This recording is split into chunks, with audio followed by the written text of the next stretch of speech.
Et bien salut à tous, on se retrouve aujourd'hui pour parler du chapitre 250 de Jujutsu Kaisen. On va faire la review du chapitre, donc le chapitre débute avec Yuta qui est dans son extension de territoire. Et première info qu'on apprend, c'est comment fonctionne son extension de territoire. Donc en gros, il faut savoir que Yuta, il a la possibilité d'utiliser une attaque au choix qu'il va pouvoir choisir pour justement qu'elle ait un effet imparable, donc pour qu'elle touche son adversaire à coup sûr. Cependant, ce n'est pas le cas pour toutes ces attaques, dans le sens où chaque katana contient une attaque qu'il a vue ou qu'il a déjà recopiée au moins une fois. Et le souci, c'est qu'en fait, dans ces katanas-là, Yuta ne sait pas à l'avance quelle technique, quel sort contient le katana. Donc en fait, c'est du hasard, Concrètement, Yuta, il prend un katana, il attaque et il découvre en même temps que son adversaire le sort qui est utilisé. Donc c'est vraiment de l'aléatoire, un peu comme l'extension de territoire de Akari. J'ai l'impression qu'il aime bien nous faire ça en ce moment, Gege Akutami. Entre Yuta et Akari, leur extension de territoire, où c'est un peu basé sur du hasard. Mais enfin bref, donc voilà. Donc Yuta ne sait pas à l'avance quelle technique il va utiliser, sauf quand il va utiliser le sort qui s'appelle Amour véritable et simulé. Oh, il est long le nom. Amour véritable et simulé d'Okotsu Yuta. Bref. Donc, mis à part ce sort, cette technique, il va pas savoir quelle est l'attaque en avance de son katana. Autre chose, même si le katana disparaît après avoir utilisé cette technique, il faut savoir que le nombre de katanas qu'il a dans son extension de territoire est illimité. Donc, en gros, il peut utiliser le katana qu'une seule fois, mais leur nombre est infini. Ce qui rend ça extrêmement puissant. Donc en fait, il peut utiliser une infinité de sorts s'il le veut. Donc voilà, le chapitre continue. On a la baston entre Sukuna, Yuta, Itadori et Rika. Et visiblement, il est plus ou moins mis à mal, Sukuna, puisqu'il se prend des coups d'Itadori, il se prend des coups vite fait de Rika, il se prend des coups un peu de Yuta. Et il capte quelque chose, une technique qui est utilisée en gros, il y a Yuta a utilisé un familier, une trajectoire de familière assez spéciale, tout en appliquant sa barrière. Donc en gros en fait à ce moment là il a utilisé le sort, comme il s'appelle, Duruv, vous savez le russe là qui la one shot directement. Bon en fait il a utilisé ce sort. Donc encore une fois, hein, lorsqu'il utilise ce sort, Yuta, il sait pas en avance ce qu'il va utiliser. Donc en fait il découvre ça dans le tas. Et ça c'est vraiment stylé parce que il utilise l'attaque directement, il sait comment l'utiliser face à Sukuna. Et ça c'est vraiment redoutable. Ça nous montre à quel point Yuta est fort en fait. Et au-delà du fait qu'il est Rika, etc., bah ça nécessite quand même une grande intelligence de combat, de pouvoir utiliser un sort qu'on a vu une fois, notamment pour Duruv. Bah on l'a vu Yuta en tout cas, visiblement on l'a vu qu'une seule fois, ou peut-être 2-3 fois grand max. Et derrière il sait très bien comment utiliser ce sort afin de justement mettre à mal Sukuna. Ça c'est vraiment pas mal, et encore une fois, comme je viens de le dire, ça nous prouve à quel point à quel point Yuta est extrêmement puissant et extrêmement intelligent. Donc voilà, juste après on a Sukuna qui le regarde et qui sourit, qui est là en mode ah ouais, ce gosse en fait c'est pas n'importe quoi et c'est pas n'importe qui.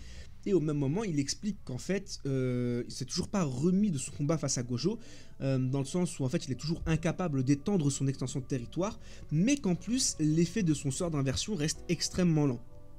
Donc il garde des séquelles face à ce combat, et il dit quelque chose d'extrêmement important. Il dit qu'à ce stade, sa quantité d'énergie occulte est probablement égale à celle du gamin maudit. Donc gamin maudit qui est égal à Itadori.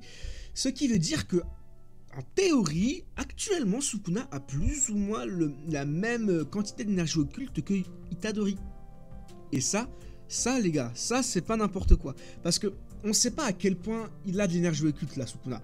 On ne sait pas s'il en a plus beaucoup ou s'il en a beaucoup, mais connaissant Sukuna, il en a quand même encore. Ce qui veut dire que Itadori, il a une grosse quantité d'énergie occulte. Et oui, et ça c'est pas rien. En tout cas là, en termes d'énergie occulte, visiblement, Sukuna et Itadori font jeu égal. Et ça, je pense que ça frustre Sukuna, puisque Sukuna, lui-même, il a un niveau, le niveau entre Itadori et Sukuna n'est même pas comparable. Juste après, on apprend qu'il ne peut pas utiliser sa technique dissection tout en maintenant l'arcane panier du vide. Donc en fait, ces deux techniques ne sont pas utilisables simultanément.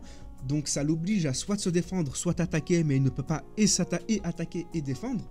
Et autre chose, bah il explique que bah il y a Itadori quoi qui est dans le coin, et ça le fait bel et bien chier parce que Itadori est un counter naturel à Sukuna, et oui, puisqu'il touche littéralement son âme. Et en théorie, c'est lui qui peut lui mettre de réels dégâts en fait à Sukuna. Donc Itadori est vraiment la bête noire de Sukuna dans ce chapitre, et même au-delà de ça dans tout ce combat en fait.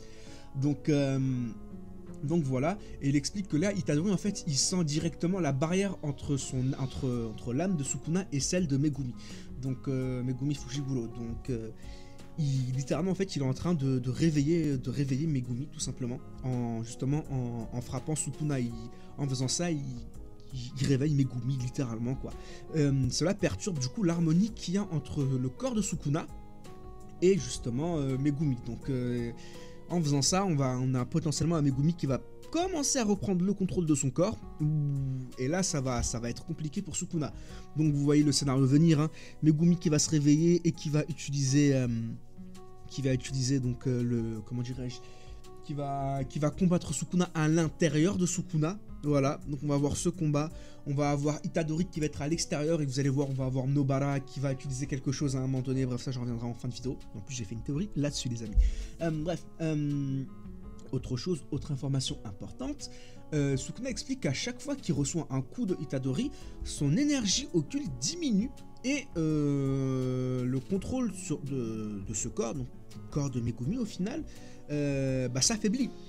Par contre, le fait que son énergie occulte diminue, ça c'est pas n'importe quoi. Je sais pas si on se rend compte quand même que à chaque coup qu'il se prend d'Itadori, son énergie occulte, elle descend, elle diminue, et ça c'est quelque chose d'extrêmement puissant. Et Sukuna il explique qu'en gros ils vont continuer cette stratégie jusqu'à ce que Sukuna ne puisse plus maintenir l'arcane du panier du vide, pour que justement ils utilisent la technique de l'ange. Bon, je vais pas dire le nom de la technique parce qu'elle est longue, mais en gros ils vont utiliser la technique d'Anna justement pour faire de véritables dégâts à Sukuna, tout en sauvant Megumi et en le gardant sain et sauf. Mais ça du coup c'est un risque parce que ça Sukuna il le sait, donc il peut jouer là-dessus. Juste après, Sukuna va chope Itadori et va pour le trancher littéralement, donc au niveau de sa poitrine, son cœur et de son visage. Donc forcément là c'est mauvais signe, parce que si Itadori il a plus son visage, plus son cerveau et tout, bah ça va être compliqué pour lui de se régénérer. Et au même moment, Yuta sauve Itadori en utilisant le sort d'Inumaki. Et oui, donc il dit pas bouger littéralement à Sukuna, donc Sukuna s'exécute forcément. Et ça c'est aussi intéressant, puisqu'il faut savoir que cette technique est puissante, mais la puissance de cette technique va dépendre de la puissance de l'utilisateur. Je vous explique. Inumaki il est puissant.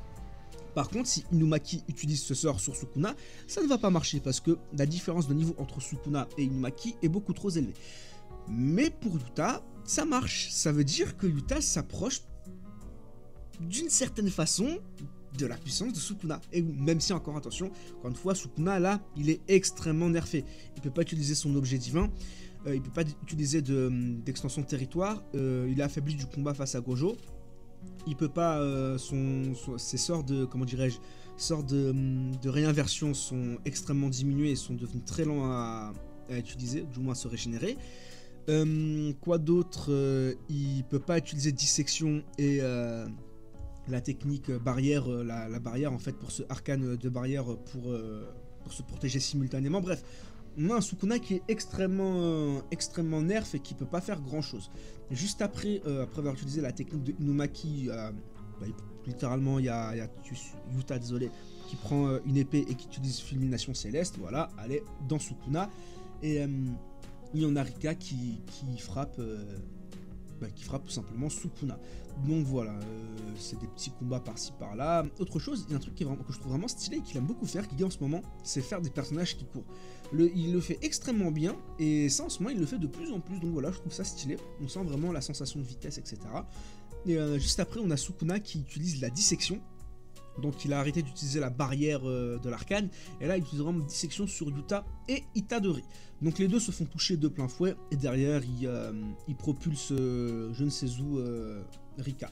En tout cas il la tranche, ça c'est sûr, parce que je suis en train de voir. Ouais voilà, donc il tranche en même temps Yuta. Ah non, visiblement il ne la tranche pas, en fait il chope Rika, excusez-moi. Il chope Rika au niveau du visage, mais Rika lui mord les doigts littéralement. Elle lui arrache les doigts tout simplement. Rien que ça. Mais Mais un truc qui capte aussi d'ailleurs Sukuna, il explique qu'en fait il va pas pouvoir tuer d'un seul coup Yuta et Itadori si il n'a pas un contact direct avec eux. Tout comme par exemple avec Ryu. Ryu il l'a one shot parce qu'il a littéralement eu un contact direct. Il explique que il pense pas que Yuta et Itadori soient aussi robustes que Ryu. Donc ça c'est intéressant. Et là il explique qu'en fait c'est pas seulement dû à cause de la diminution de sa puissance, de son énergie occulte suite au combat face à Gojo, mais qu'en fait tous les exorcistes ils ont tous une défense extrêmement solide. Et rajouter à ça qu'il y a le sort d'inversion de Itadori, sans parler du territoire, le fait qu'il y ait un effet imparable qui soit réduit à Sukuna lui seul. Bref, en gros, tout ça réuni, bah ça explique que Sukuna il est un peu dans la mouise, qui se retrouve qui commence à se retrouver acculé. Et sans parler aussi de la barrière très sophistiquée, comme le dit Sukuna, de Yuta. Et en gros, après, il leur demande, Sukuna demande à Yuta et à Itadori, qu'est-ce que vous avez fait ce mois-ci? Et on a les deux qui répondent une réponse différente. On a Yuta qui dit qu'ils ont triché, et on a Itadori qui dit qu'ils se sont entraînés en étant déterminés. Juste après, Yuta et Itadori expliquent qu'en fait, sans le combat entre Gojo et Sukuna, les deux n'auraient eu aucune chance et ils se seraient fait one shot, littéralement en un instant. Et ça c'est Yuta qui le dit, qui le pense en tout cas. Et Itadori, lui, il pense que ça le fait chier de le dire, mais qu'en fait ils sont en face de l'exorciste le plus puissant actuellement. Ce qui veut dire que c'est pas Yuta le plus fort actuellement. Le plus fort, ça reste quand même Sukuna. Voilà. Donc voilà, après le combat continue. Yuta qui utilise une nouvelle technique face à Sukuna.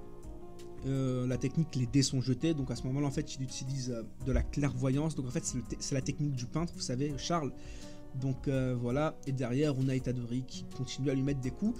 Et là, on a Sukuna qui commence à expliquer les attaques que Yuta recopie. Donc il a utilisé l'échelle de Jacob de l'ange. Il a utilisé un sort de manipulation de l'espace, un sort qui crée une barrière inviolable sur la trajectoire de son familier, des incantations et de la clairvoyance. C'est les 5 techniques qu'il a utilisées Yuta dans son extension de territoire depuis que le combat a commencé. Donc du moins depuis que Itadori, Yuta, Rika contre Sukuna sont dans le territoire en fait. Autre chose, il se demande si Yuta peut utiliser l'infini ou pas de Gojo. Puis il en déduit que non, parce que pour pouvoir contrôler ça, il faut pas obligatoirement le 6ème œil, mais il est recommandé d'utiliser le 6ème œil. Donc là il explique, Sukuna pense que ça y est, Yuta a joué toutes ses cartes, etc. Et au même moment, on a Sukuna qui stoppe une attaque, Yuta qui prend directement une autre épée, Yuta qui prend l'épée, excusez-moi, Sukuna qui stoppe l'épée. Et qu'est-ce qu'on apprend? On apprend qu'en fait là, il a utilisé le sort de lacération, littéralement le sort de Sukuna, donc il a recopié le sort de Sukuna, voilà, Yuta a fait ce que tout le monde rêvait, c'est-à-dire recopier le sort de Sukuna. Et là à la fin, Sukuna qui dit c'est mon sort, OMG, incroyable. Donc voilà, Sukuna qui se fait prendre par son propre jeu, voilà, donc c'est un chapitre fort en émotion, vraiment plein d'actions, vraiment Yuta qui brille, c'est vraiment Yuta quoi, ce chapitre c'est Yuta qui brille et qui nous montre à quel point son extension de territoire est puissante. Donc voilà pour le chapitre. Maintenant on va revenir vite fait sur quelque chose dont tout à l'heure je vous avais expliqué. Paraît-il que Yuta c'est lui qui a le dernier doigt de Sukuna en sa possession, donc parce qu'on sait que Gojo avait caché un doigt. On avait 19 doigts, mais le dernier c'est Gojo qui l'avait caché. Et à ce qui paraît, c'est Yuta qui a possession de ce doigt. Donc ce qui va sûrement se passer, c'est le retour de Nobara. Nobara qui va revenir tôt ou tard forcément, qui va utiliser son sort à distance justement sur le doigt de Sukuna, c'est qui va directement toucher l'âme de Sukuna. Megumi qui va combattre Sukuna à l'intérieur de Sukuna, et Itadori qui va combattre Sukuna dans sa version physique, donc à l'extérieur. Et c'est comme ça qu'ils vont venir à bout, je pense, de Sukuna. Voilà. De toute façon, ça, j'ai fait une vidéo, j'ai fait un short là-dessus, les amis. Je vous invite à aller le voir. Et de toute façon, je ferai une vidéo bien comme il faut là-dessus, parce qu'il y a beaucoup de choses à dire. Et visiblement, on se dirige vers ça. Donc voilà. Voilà pour le chapitre. Encore une fois, le chapitre est vraiment sympathique. Semaine prochaine, pas de pause. Donc ça, c'est stylé. Et écoutez, donnez-moi votre avis sur ce chapitre dans les commentaires. Et puis moi, je vous retrouve très bientôt pour du Jujutsu Kaisen. D'ici là, portez-vous bien. Bye bye.